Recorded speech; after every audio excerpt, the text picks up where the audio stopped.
Hi friends, welcome to சாபிட்டாஸ். இன்றைக்கி நம்ம பீட்டா ப்ரீடிங்கோட டே 3 அப்டேட் தான் நம்ம பார்க்க போகிறோம். ஆக்சுவலாக இப்போ தான் எல்லா ஃபீமேல்ஸையுமே நம்ம ரிலீஸ் பண்ணுறோம் மேல்கிட்ட. ஸோ ஒன் பை ஒன்னாக எல்லா ஃபீமேல்ஸையும் நம்ம ரிலீஸ் பண்ணலாம். இப்போ ஃபஸ்ட்டு ஒன்று ரிலீஸ் பண்ணுறது நம்ம அவதார் பேரோட ஃபீமேலு. ஸோ நான் ஆக்சுவலாக ஆல்ரெடி முன்னாடியே சொல்லியிருப்பேன், நம்ம பீட்டாவுக்கு ஹெல்த்தியான ஃபுட்டு கொடுக்கணும் அப்படின்னு.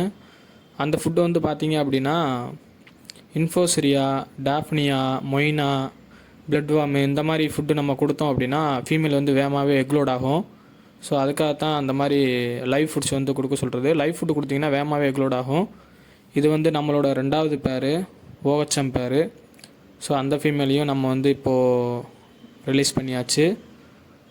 ஸோ பொறுத்திருந்து பார்ப்போம். பபுள்னஸ்ஸு நான் போன வீடியோவில் சொன்ன மாதிரியே ஒரு சில பேர் ஃபீமேல் இன்ட்ரடியூஸ் பண்ணோடனே பபுள்னஸ் கட்டும், நம்மளோட 4வது பேர் கேலக்ஸி கட்டின மாதிரி. ஸோ ஒரு சில பேர் ஃபீமேலை இன்ட்ரடியூஸ் பண்ணதுக்கப்புறம் கூட பபுள்னஸ் கட்டும். ஸோ மிச்சம் 3 பேர் இப்போ பபுள்னஸ் கட்டுது அப்படிங்கிறத நம்ம பார்ப்போம். இப்போ 3வது பேர் பார்த்தீங்க அப்படின்னா நம்ம இந்த ஜெயண்ட் பேர். ஸோ ஜெயண்ட் பேரோட ஃபீமேலை இப்போ மேல்கிட்ட இன்ட்ரடியூஸ் பண்ணலாம். பீட்டா ப்ரீடிங் போகிறதுக்கு முன்னாடியே ஸோ ஃப்ரைஸுக்கு தேவைப்படுற லைவ் ஃபுட்ஸ் நீங்கள் கம்பல்சரி ரெடி பண்ணி வச்சுருக்கணும். ஸோ லைவ் ஃபுட்ஸ் இல்லை அப்படின்னா நம்ம பீட்டா எவ்வளோ ப்ரீட் பண்ணி எவ்வளோ ஃப்ரைஸ் எடுத்தாலும் நம்மளால் ஃப்ரைஸை காப்பாற்ற முடியாது. ஃப்ரைஸுங்கிறது பீட்டாவோட குட்டிங்க. ஸோ கம்பல்சரி நம்ம லைவ் ஃபுட்டு ரெடி பண்ணி வைக்கணும். ஃபஸ்ட்டு ஒரு 3 days 4 daysக்கு நம்ம கம்பல்சரி வினிகரியில் கல்ச்சர் பண்ணி வச்சுக்கிட்டோம் அப்படின்னா நம்மளுக்கு பெட்ரு. ஸோ நான் எப்போவுமே வினிகரியில் கல்ச்சர் பண்ணி வச்சுக்கோங்க. ஒரு ப்ரீடிங் போட போகிறீங்க அப்படின்னா அதை கம்பல்சரி கல்ச்சர் பண்ணிக்கோங்க. இப்போ நம்ம 4வது பேர் கேலக்ஸி, மல்டி கேலக்ஸி. ஸோ அதோட ஃபீமேல்ஸையும் நம்ம ரிலீஸ் பண்ணியாச்சு. ஸோ பார்ப்போம், கண்டினியூவாக பார்ப்போம் என்ன நடக்குது அப்படின்ட்டு. ஸோ கம்பல்சரி வினிகரியில் நீங்கள் கல்ச்சர் பண்ணி வச்சுக்கிட்டீங்க அப்படின்னா உங்களுக்கு ஃப்ரைஸை காப்பாற்றுறதுக்கு ரொம்ப ஈஸியாக இருக்கும். இல்லை அப்படின்னா எல்லா ஃப்ரைஸுமே இறந்துடும். ஸோ அதனால் கம்பல்சரி நீங்கள் வினிகரியில் ஃபஸ்ட்டு 3 நாளும் அதுக்கப்புறம் வர டேஸ் 3 days கழித்து நம்ம இந்த பேபி பிரெயின் சிம் எக்கு உங்களுக்கு விற்பாங்க. ஸோ அந்த பேபி பிரெயின் சிம் வாங்கி ஹேட்ச் பண்ணி அந்த பேபி பிரெயின் சிம் கொடுத்தோம் அப்படின்னா அதுக்கப்புறம் நம்ம கண்டினியூவாக நம்மளோட பீட்டா ஃப்ரைஸை நல்ல பெருசாக வளர்த்துடலாம்.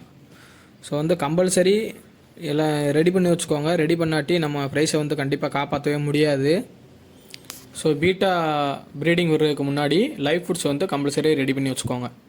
ஸோ இந்த ஃபீமேல்ஸை ரிலீஸ் பண்ணதுக்கப்புறம் இந்த அவதார் பேர் மட்டும் தான் கொஞ்சம் அக்ரெசிவ்னஸாக இருக்குது, அதோட மேல் மட்டும்தான். பட் நம்ம மல்டி கேலக்ஸி பார்த்தீங்க அப்படின்னா எந்த ஒரு அக்ரெசிவ்னஸும் இல்லை, ஜோடியாக தான் நல்லா தான் போயிட்டுருக்காங்க. ஸோ ஓஹெச்எம் பேரும் அந்தளவுக்கு எந்த ஒரு அக்ரெசிவ்னஸும் இல்லை, ஸ்மூத்தாக தான் போயிட்டுருக்கு. இந்த அவதார் பேர் மட்டும்தான் நம்மளுக்கு ஃபுல் அண்ட் ஃபுல்லு செம அக்ரெசிவ்னஸாக இருக்குது. மேல் பார்த்திங்கன்னா உங்களுக்கே தெரியும். ஸோ இப்போ டேரெக்டாக நம்ம ஃபீமேலை விட்டுருந்தோம் அப்படின்னா அவ்வளோதான், அந்த ஃபீமேல் மேல் செம ஃபைட் பண்ணும். ஸோ இப்போ ஜெயண்ட் பேர் பார்த்துட்ருக்கோம். ஜெயண்ட் பேரும் எந்த ஒரு பிரச்சனையும் இல்லை. ஸோ நம்மளோட ஓஹெச்எம் பேரும் இப்போ கொஞ்சம் கொஞ்சமாக பபுள்னஸ் கட்டிகிட்ருக்காங்க. ஸோ பார்ப்போம். இப்போது கொஞ்சம் நேரம் கழித்து பார்த்தீங்க அப்படின்னா நம்மளோட அவதார் பேர் நல்ல பபுள்னஸ் கட்டியிருக்கு. ஸோ ஓஹெச்எம் பேரும் இப்போ ஓரளவுக்கு நல்ல பபுள்னஸ் கட்ட ஆரம்பிச்சிருச்சு. இப்படி தான் ஃப்ரெண்ட்ஸ், நான் சொன்ன மாதிரி ஒரு சில பீட்டாஸ் ஃபீமேலை பாக்ஸில் வச்சுருக்கும் போதே பபுள்னஸ் கட்டும். ஒரு சில மேல் ஃபீமேலை ரிலீஸ் பண்ணதுக்கப்புறம் அந்த மாதிரி பபுள்னஸ் கட்டும். ஸோ நம்மளோட ஜெயண்ட் பேர் எந்த ஒரு பபுள்னஸும் கட்டலை.